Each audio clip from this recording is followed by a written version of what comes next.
Hi friends, இனியோட சமையல் முருங்கைக்கீரை சாம்பார் பார்க்கலாம்.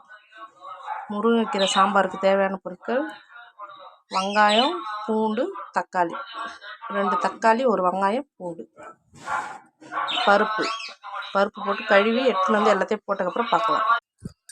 பருப்பு கழுவி எடுத்துன்னு வந்து வச்சு மஞ்சத்தூள், வெங்காயம், தக்காளி, பூண்டு எல்லாத்தையும் போட்டு ஒரு 3 விசில் வச்சு எடுத்துக்கலாம். 3 விசில் வந்துச்சு, நிறுத்திக்கலாம். குண்டா வச்சுக்கலாம். முருங்கைக்கீரை சாம்பார் தாளிப்புக்கு 2 டேபிள் ஸ்பூன் எண்ணெய் காஞ்சதும் கடுகு போட்டுக்கலாம். ஜீரகம், தாளிப்புக்கு சின்ன வெங்காயம், ஒரே ஒரு வெங்காயம்,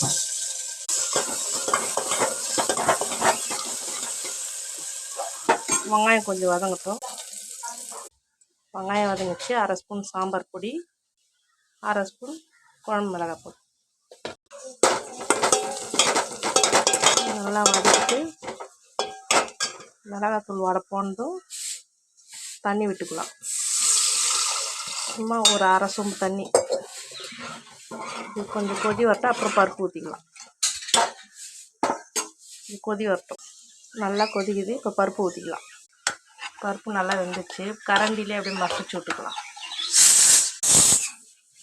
பருப்பு முருங்கைக்கீரை சாம்பாருக்கு உப்பு தேவையான அளவு. இப்போ நல்லா குழம்பு கொதிக்குது. கீரை போட்டுக்கலாம்.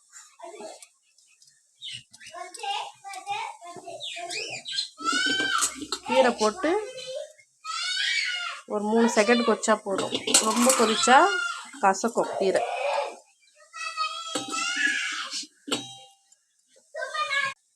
கீரை போட்டு ஒரு 3 செகண்ட்